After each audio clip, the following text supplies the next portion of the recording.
What's going on, everyone?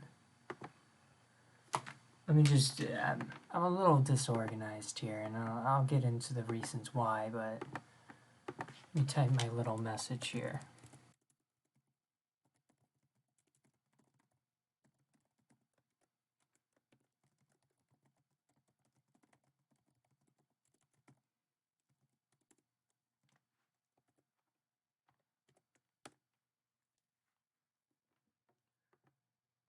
Alright, little sappier than what I would normally write, but welcome to the show. This is KO Bets. My name is Bill. We had just a lot of excitement this weekend. I had a lot, personally. We had UFC 268. We had a crazy NFL Sunday. So many underdogs pulled away with wins, and it was just a mess. And then the Bears, great performance last night against the Steelers. They kind of got gypped out of that game, so I'll probably go on a little bit of a rant at the end of the show here. Saturday, let's see, I did my show Friday. Saturday, I think I just ran some errands during the day, went over to my friend's house, we watched the fights together. Sunday was pretty chill, relaxed, watched a lot of football.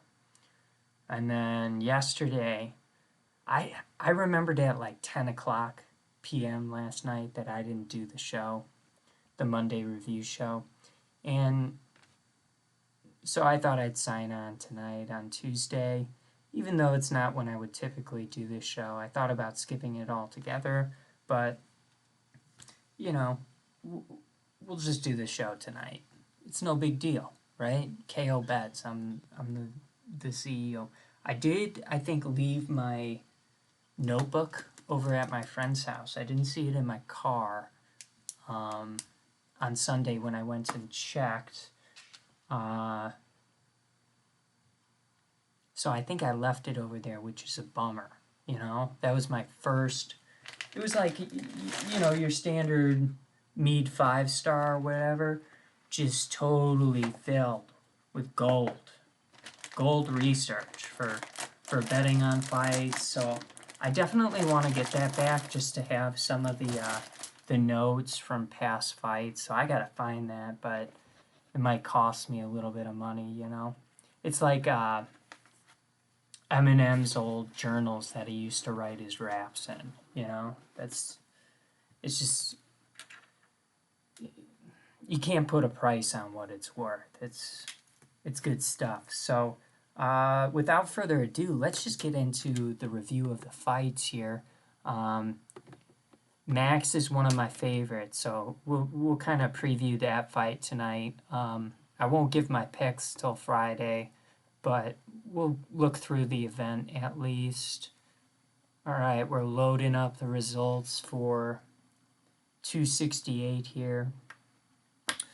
Before we get started, if you wouldn't mind, please subscribe to the channel. Get notified whenever I go live. I do 3 shows every week. I do it because I enjoy it. As you can see here, I got 0 viewers on the reg. I just do it because I enjoy it. So I appreciate any support you guys give me. All right, in the first fight we had so. Again, I'm going off of memory, and I actually kind of posted my picks just in a group text with some friends because they were curious always. So I had a pretty good record of what I talked about.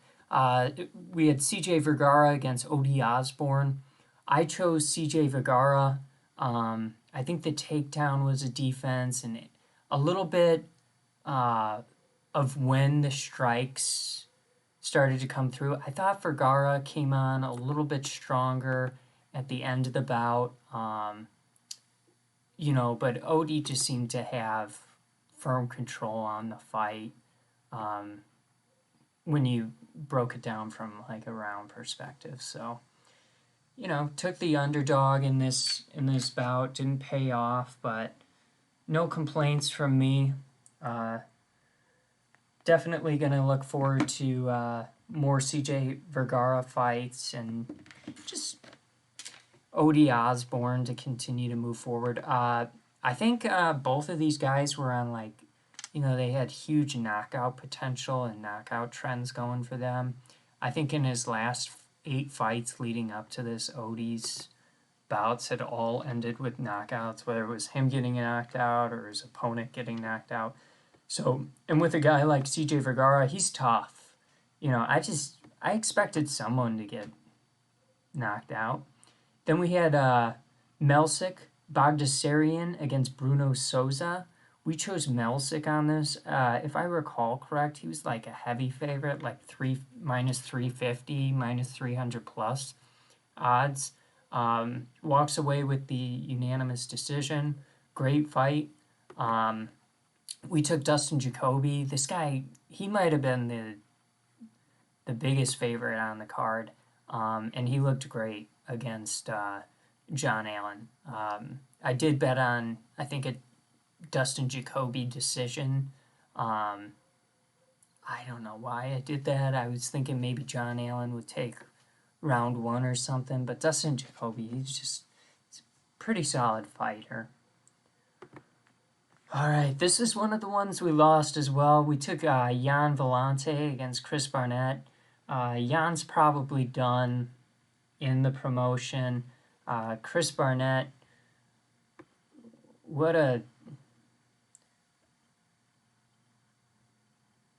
he's an interesting fighter. I thought, basically we were hoping that Jan Vellante wasn't going to get KO'd in this, and he got knocked out by this ridiculous spin heel kick or wheel kick, whatever you want to call it, and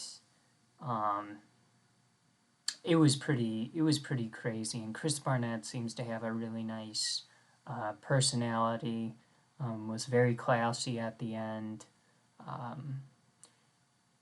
Wasn't anticipating Jan to get knocked out, by a spinning wheel kick by this guy, but clearly has a strong karate base to him, Chris Barnett. So I'll look forward to more fights from him.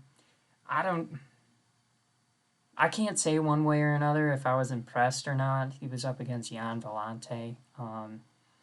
He did what he was supposed to do, but it wasn't like he was dominating the fight up until that point. He just kind of caught him with something crazy. My foot is on fire! That's what he said, right, to Joe afterwards. We had Ian Gary against Jordan Williams. This was an entertaining 1-round fight. It was like right at the very end. Jordan Williams was for sure putting on pressure in that first round. In my opinion, he took the first round up until that sequence at the end where he kept throwing that left hook followed by another left hook where he was reaching and just not protecting that side of his face. He must have done that 3 times, maybe twice leading up to that last sequence there. Ian Gary saw it and just dusted him with a nice cross. So Ian Gary, another super heavy favorite. Jordan Williams, he's 0-3 in the UFC now. But I was more excited about Jordan Williams and his performance in this fight. I thought leading up to this fight, he hadn't shown anything remotely close to what he did on the Contender Series, and he was much more passive as a fighter in his previous 2 fights. And he's young, so it's not good to start 0-3 in the UFC. Maybe it's just he needs to take some time away from the promotion, rack up some wins, and then come back, or maybe the UFC needs to do if they want to keep him around, do a better job of matchmaking, And I know Ian Gary was making his debut, but highly touted in his own right. So I don't know what you do with Jordan Williams. That ended the early prelims. Then we took we had Edmund Shabazian against Nasruddin Imavov. We took Nasruddin. We liked the decision or KO result. In the last fight we did take Ian Gary. We did like the possibility of a knockout as well. Nasruddin figured Edmund would be dangerous round one. Then just expected Nasruddin to kind of take things over after round one. Nasruddin, he looked like a really nice fighter. He looked impressive versus Edmund. We had Philip Hawes against Chris Curtis. This was another one we got wrong. We chose Philip Hawes. He was winning. Similar story to Jordan Williams, Ian Heinisch.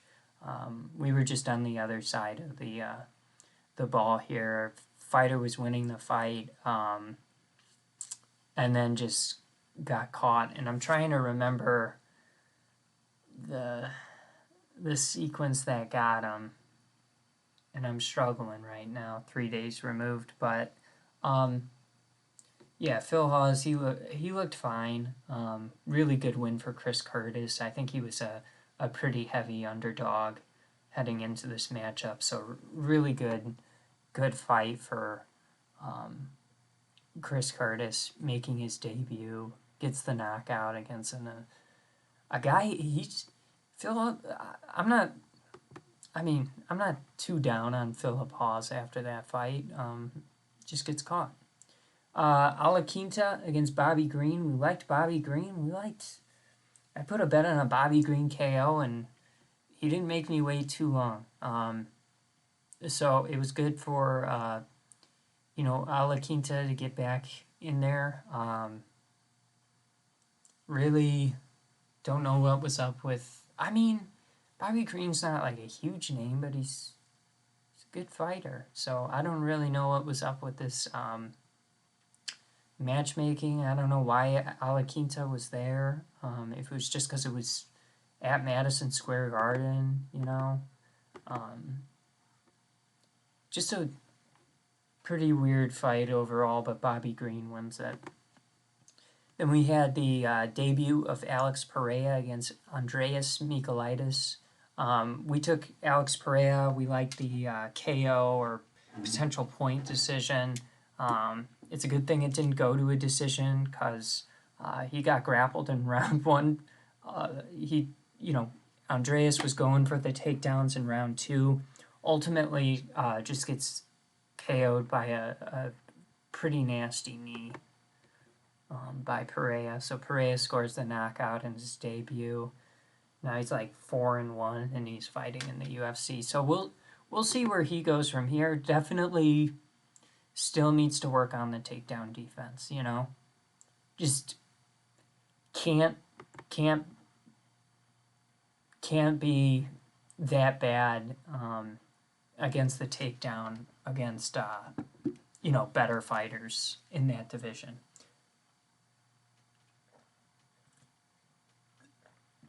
And there's real good fighters, you're thinking, and wrestlers, you're thinking, I'm thinking Vittori, Brunson, Manson. So you just got to improve a little bit, I think, in that department, which is fine, 5 professional fights into his career. All right, then we had the main card. I really wish they ran the Gaethje Chandler card a little bit later in the night, because it was a great fight. Thought Chandler took round 1. Thought Gaethje took 2 and 3. Just thought Gaethje looked little bit better boxing. Settled into the match a little bit better. both of them were hitting hard, obviously, but Gaethje just a little bit better than Chandler in the boxing department, but really entertaining fight. Interested to see what's next for both of them. Gaethje obviously feels like he's entitled to match up against Charles Oliveira or Poirier, the winner of that matchup. We've got Islam Makhachev. I think Islam's an interesting fight for either one of these guys, probably Chandler. Yeah, just to cannon vault one of them back into the title picture. So really interesting stuff playing out at that division and exciting stuff. This was one I lost. Took Billy Quarantillo. Was liking the TKO decision for Billy Q. Ultimately, Shane Burgos takes this one, but I mean, it was a very close fight. Shane just a little bit better in the boxing department, and then obviously Billy was just not able to secure any sort of takedowns against Shane, which was a big problem. I think if he was able to maybe get a couple of those, it would have made all the difference in this matchup. One might have even switched it to a split decision result, but not upset with the pick of Billy Q. I'm a fan of Billy Q. Good win for Shane Burgos. So, moving on. I think we went 10-4 this weekend, but we did take a little bit of risk choosing a few underdogs. All right, then we had Frankie Edgar taking on Marlon Vera. Edgar had the volume. He looked good. I mean, Vera was for sure looking better the longer the fight went. But fortunate that we secured the Marlon Vera TKO result. And he was doing a lot of damage from the back. It just, it was shaping up to be a really tough decision, I think, for Marlon Vera to win. So, trying to think of things he could possibly refine. Like, he seems super comfortable on his back against Frankie Edgar. So, maybe just like a little bit more deliberate or urgent as far as getting where he wants to be inside the octagon. I think he wanted this fight to be standing. For a guy who wanted it to be standing, he was real comfortable on his back. So, but good win for Marlon Vera. Rose Namajunas against Weili Zhang.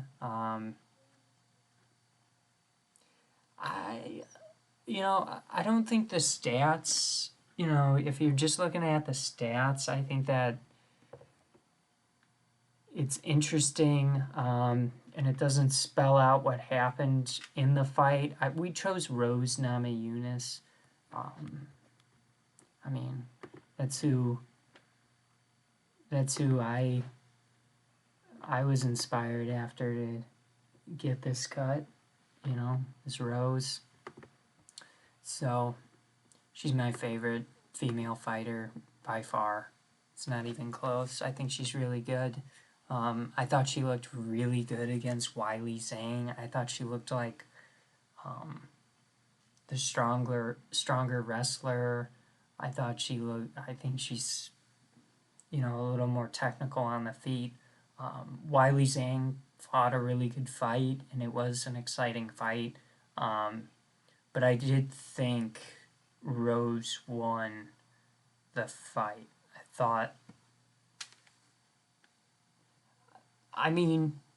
I was surprised with the split decision, but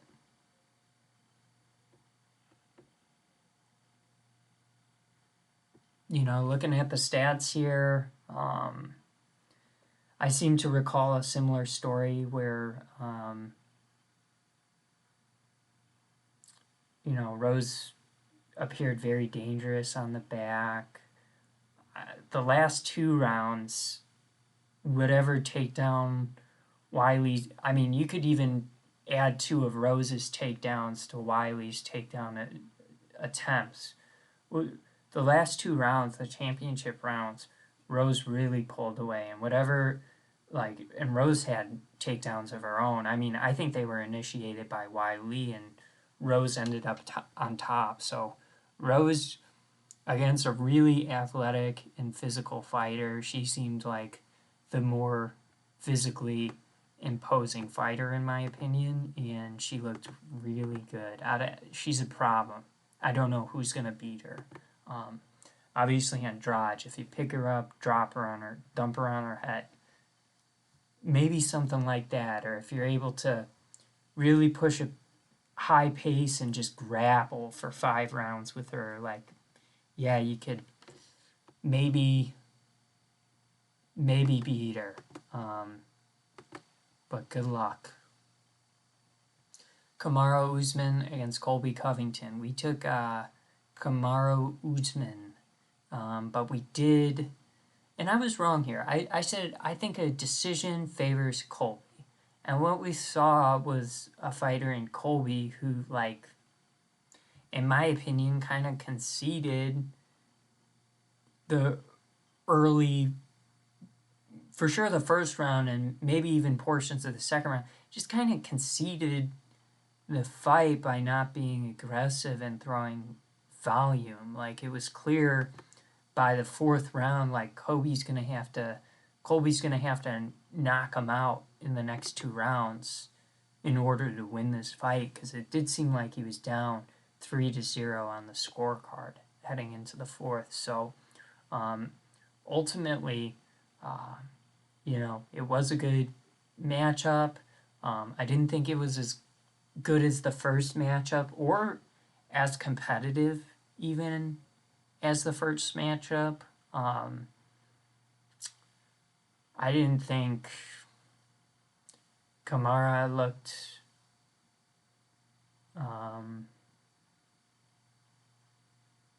particularly,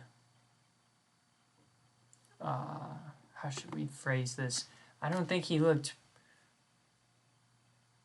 particularly great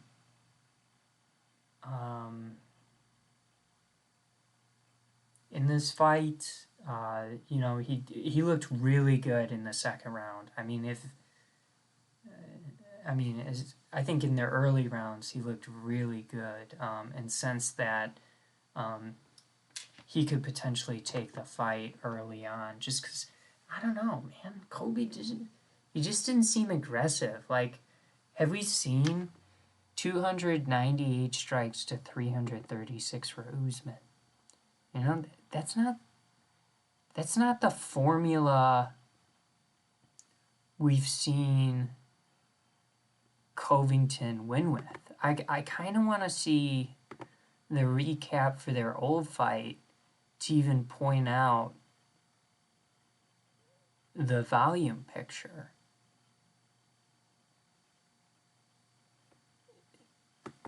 .395 to 360. Now, did he,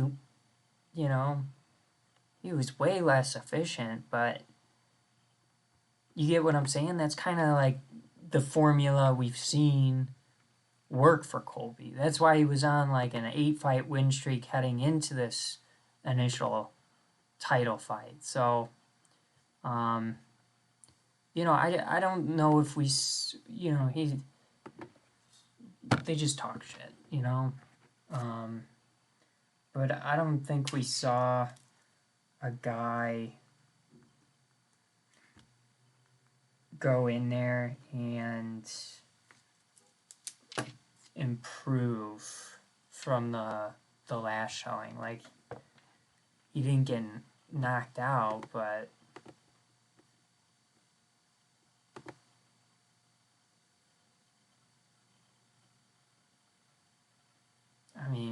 and he he was a little bit more efficient on his striking. I don't know. Just a good fight for Kamaru. We had a good weekend, you know? No complaints. Besides the NFL. What the Yeah, let's go to NFL.com. So, we had the Bills lose to the Jaguars. We had the Cowboys losing to some terrible team, too. We had the Bears getting ripped off. Colts are rolling.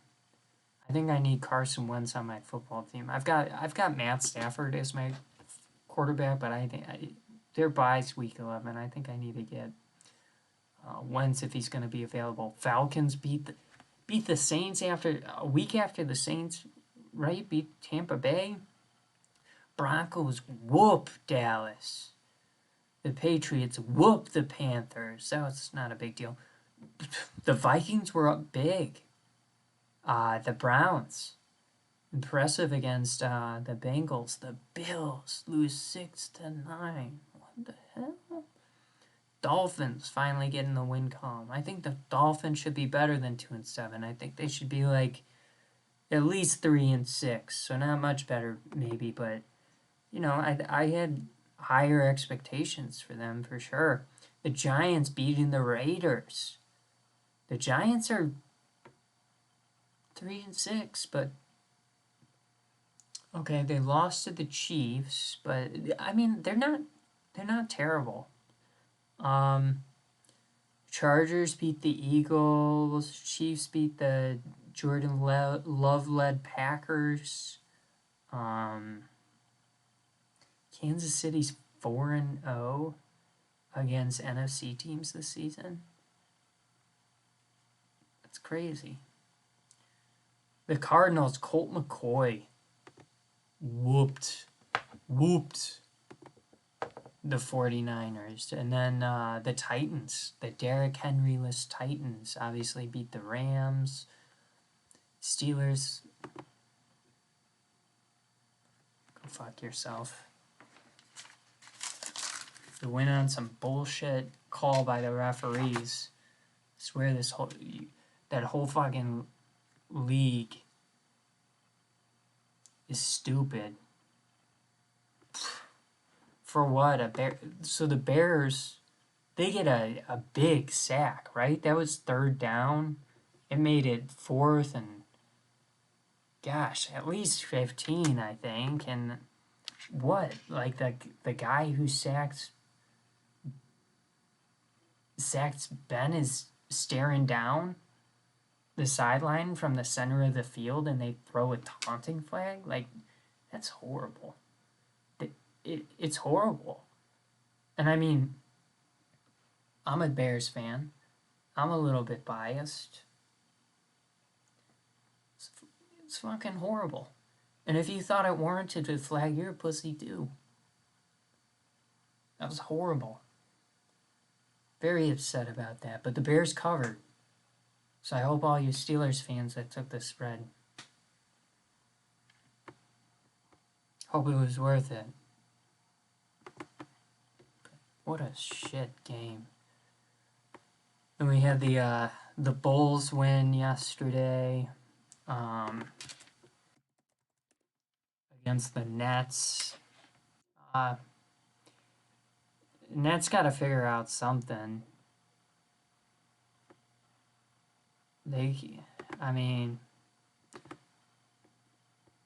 Or maybe all it is like Harden's got to play at an all-star level, you know? I'm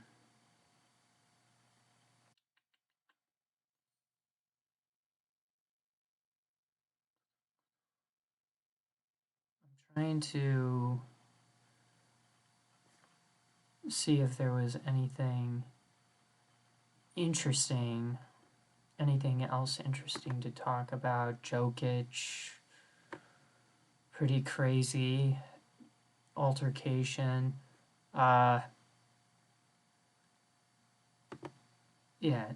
and so in addition to the NFL, ESPN, you're the biggest.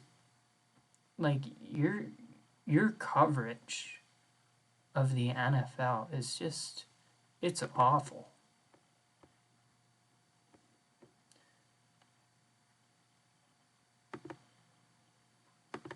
It's awful.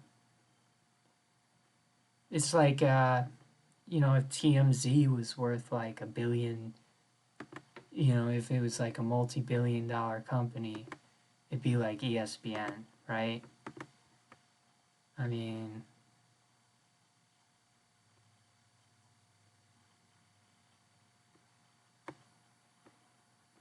just totally dumb. We're talking about Rodgers. Yeah, let's see.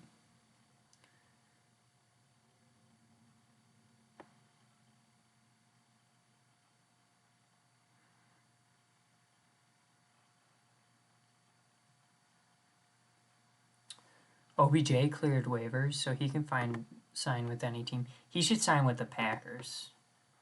This is my official, and I'm a Bears fan. This is my official campaign for a team that I absolutely despise, but I would enjoy seeing Aaron Rodgers taken care of up in Green Bay and given some weapons besides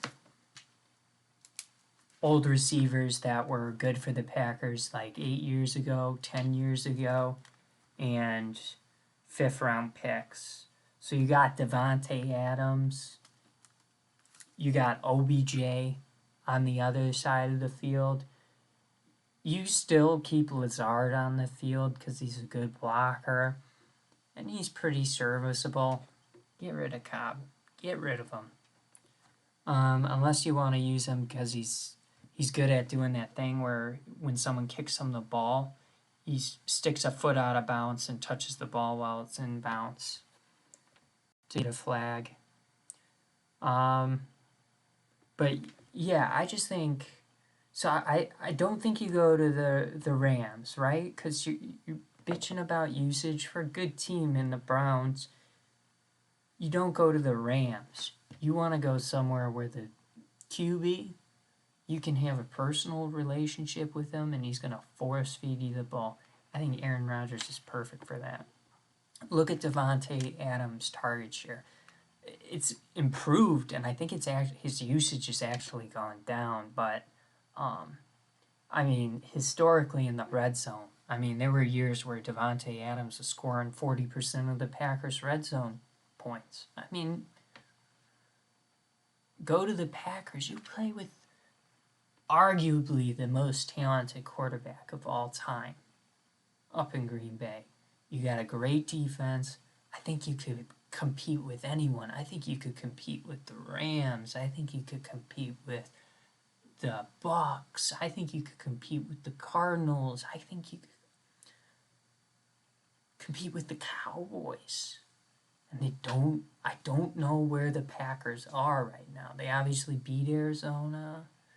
I don't know where they are, though, compared to, like,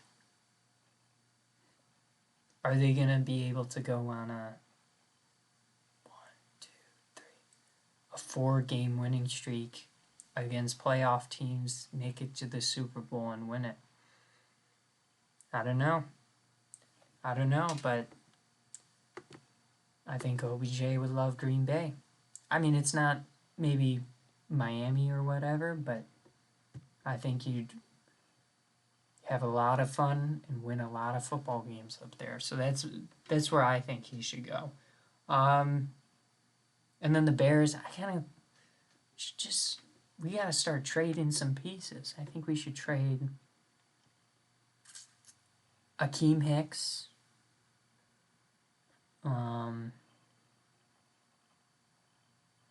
Not because I don't love Akeem Hicks, but we've got a really solid player in Eddie Goldman, who seems to be rounding out into form after taking last year off. And I just think he's a stud. I think he's a Pro Bowl caliber backup to Akeem Hicks right now. And he's younger, he's more affordable. We're not making the playoffs this year.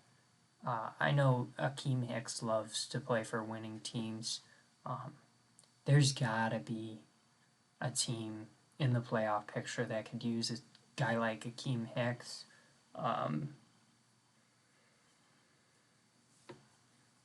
I think A-Rob, you gotta make a decision with him.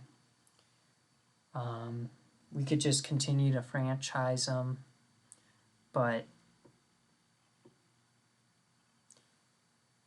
I don't know. You kind of got to do right by people and your organization. I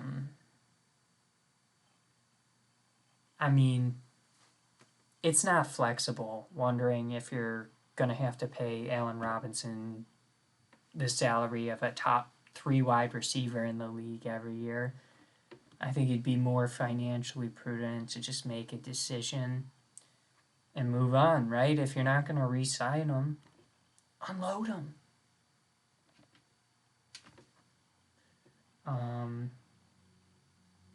But yeah, I think it'd be a good idea and a smart idea for the Bears to maybe consider unloading one of those 2 pieces I said, trying to accrue draft picks that can be turned into maybe O-line help.